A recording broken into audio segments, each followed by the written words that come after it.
Welcome. You have reached review time with Imperial. Today's review would be Ford versus Ferrari, starring Matt Damon and Christian Bale. Let's get into it. So Matt Damon, he plays as Carroll Shelby, and Christian Bale plays as Ken Miles. Matt Damon's character is was a race car driver who won one of the toughest races driving a Porsche that you can drive in, and it's like a 24-hour, and you drive at night and stuff like that. And but he had a heart condition that required him to stop. If he continued, he can die. So it required him to stop, and he kind of kept that on the wraps, and he went into selling like auto parts and stuff like that, and I think cars and auto parts or whatever. And Christian Bale's character, Ken Miles, he was a ex-veteran that fought in the war, came home, did like drag racing, and drove racing cars, and he was like an auto mechanic on the side or whatever. Money wasn't really coming in like that. He had a family, a wife and a son, and he was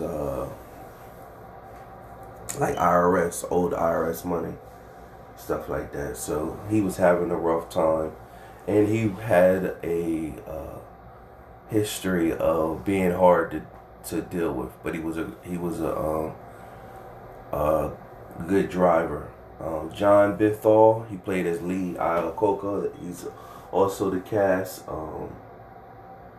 Catriona Bath, she played as Molly Miles, which is the wife of Ken Miles.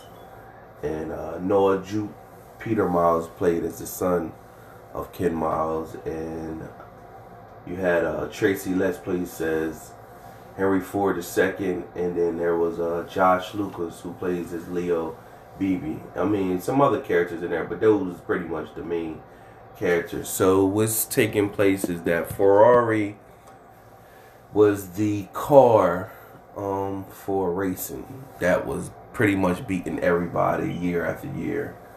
And Ford, of course, was like the family car that majority of people have Ford, Chevy just as their regular car, but you know, when they get into races, they never win anything. So the cars they were creating weren't fast enough. So Lee Iacocca got in front of the board and said, we're thinking different. We need to, you know, expand our car selection and compete with Ferrari. All the young kids don't want to drive the little, they want to, when they see that Ferrari sports car keep winning, they want to be a winner. So they want to get driving something that they could resonate with. And so Ford is pretty much laughing at them like, why we want to do that? You know how many cars we make a year? They don't even make that many cars like that. So he said, yeah, but they're winners though. They might not make as many cars as you, but what you want to be known for, the elite car, or you make cars than everybody else in the world. So he kind of had a point, and then he found out that Ferrari was going bankrupt and they were out of money. And so he reached out to them for an interview, and not an interview, a session, and he brought to them that they would buy Ferrari, and then they would have they could do a merger, pretty much. What Ferrari did was basically take the interview to get their price from Ford and ante up their stock, because Fiat slipped in, which is the Italian car company, slipped in and did the merger. And so basically Ferrari just used Ford to up their price. And so when they did that, the owner of Ferrari talked down to Ford and pretty much, told them they could shove it. And he talked about the owner. And so when Lee Iacocca came back and told the owner what took place, he asked him what exactly did he say, and he told him everything. So at this point, this is Henry Ford II. He's pretty much pissed and told them, build me a car that can bust their behind. So Lee Iacocca went out to find Carroll Shelby, told him about the situation, and told him basically, we need you on board, and so you could build us this car. And so we already got some ideas or whatever. Meanwhile, Shelby already had his driver in mind, which was Ken Miles. Even though he was difficult, but he get the job done. He could drive or whatever. So,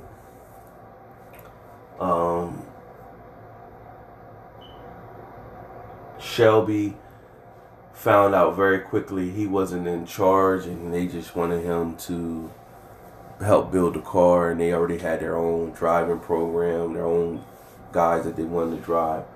So what happened was he brought Ken to the location, and they wanted him to get up there and basically use his name and his reputation to tell everybody he was in on it. He's gonna help build the car, and they needed him to play ball. So Iacocca told him, if you trust me, don't get up there and say nothing crazy. So he thought that he was going to go, and like he was saying this, like this speech about, it's only one man that, and so Ken Miles thought he was talking about him, and now he said Ford, and so he's playing ball, and so Ken Miles was kind of pissed. So by the time he left the presentation, by the time he got home, Shelby came to show up and pretty much was like, you know what I'm saying, he's sorry, give him 30 minutes, he want to show him something. And what he did was he took him and showed him the prototype of the car they was working with, and he let Ken go in and drive it. And Ken, every time he drove it, he came back and told him what it needed, what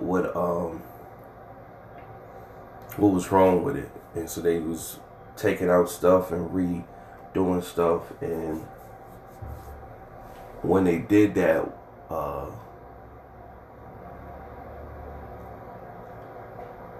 Ken Miles, they gave him an offer. He needed money, so his wife was pissed. His wife took him out. She driving all crazy, and she like, keep me in the know. Like, I'm your wife, I'm in a struggle with you. Like, I need to be in the know. So she kind of at first thought he was out, like, running women or whatever. But then he told her what the deal was, and they offered him $200 a day. And back in them days, that that's something in 2019 for certain people. But back in them days, that could have equated. So the setting of this is like 1961, something like that. The setting of $200 a day back then is pretty much could be like $2,000 a day. So that was great money and what they needed for him and his family. So she was on board with him jumping in, and he thought he was going to be the driver. But once they got the car to a certain point, they what's his name, Levy came in and pretty much had his own drivers, and he was in charge.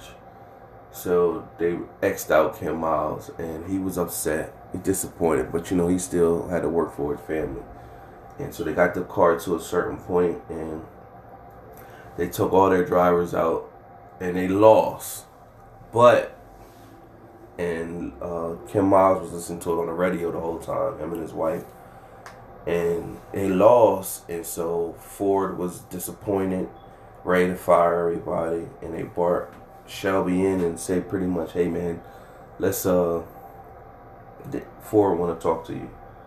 So when he got in, he told me, why shouldn't I fire everybody? And so what he was saying basically told him is that, yeah, we lost, but at one moment of the race, your car got up to like 218 miles per hour.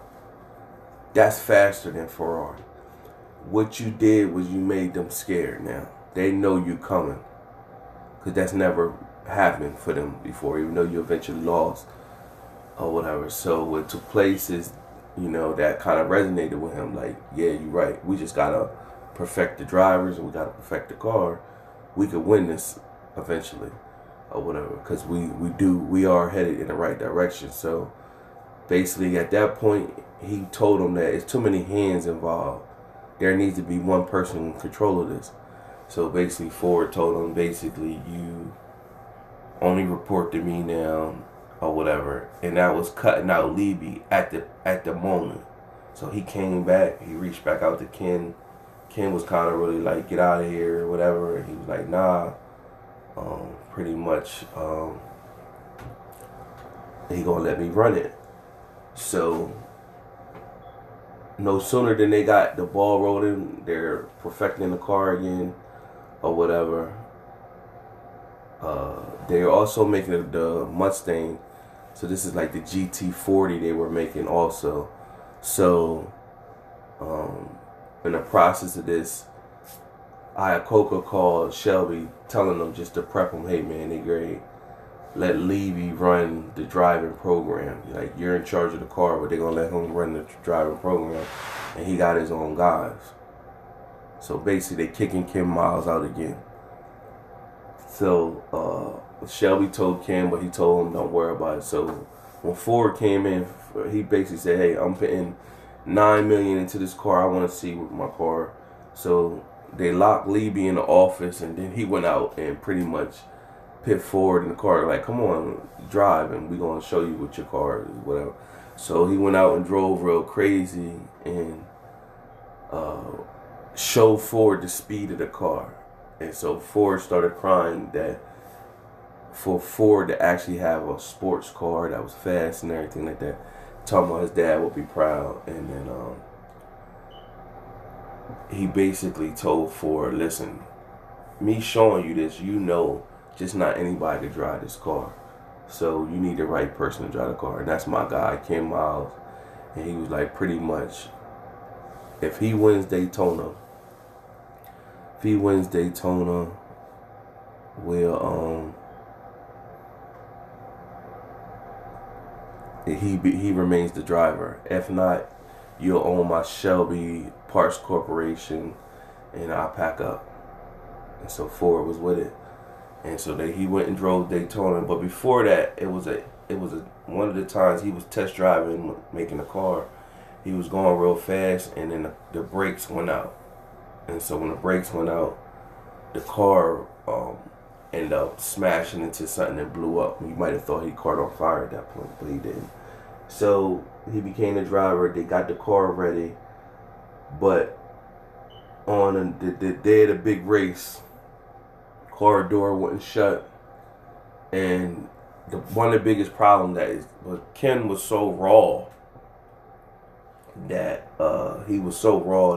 they didn't want to get him in front of cameras and stuff. They didn't think he'd play ball because he's not with the politics. So, at the big race, they kind of really didn't want him to be the main winner. They get up in front of everybody, and so what the big thing was, Shelby's, and during the race, the big race, Shelby told him, like, yo, I need you to play ball. Like, I put everything on the line for you. Now I need you, got you to this point. I need you to play ball. And he could have took the race, but he slayed back so that all three cars could win at the same time for Ford. And it was like a photographic moment that two of the cars went in at the same time for Ford, and then the third Ford car came in after him. So, and then the other guy ended up getting the race, even though they really knew they had the faster car or whatever. So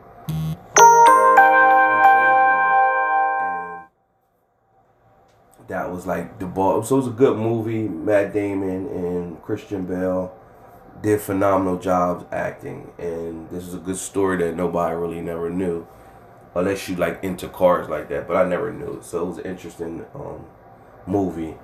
What later happened? Shelby went on.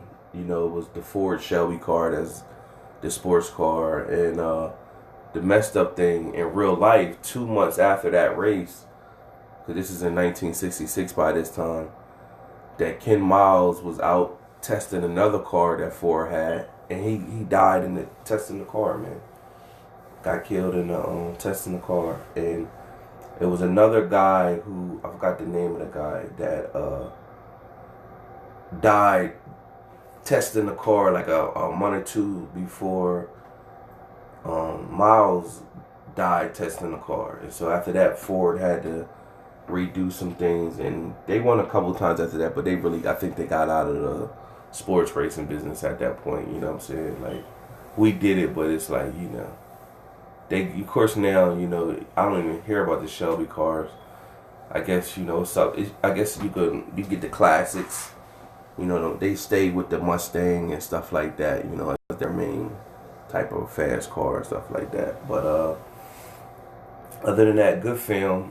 This review was rather long because I had to fit the story in there. So don't hesitate to go out and watch it. You know what I'm saying? It definitely is a good flick to go watch. Out of my 4-star rating system is 3.5 out of 4 stars. I can see how somebody could give this a 4 out of 4. So I'm gonna go with 3.5 out of 4 stars. Phenomenal acting, good storyline. Subscribe and like the video. Help me to help you, so that we can continue to build this channel. Like this video. Till next time.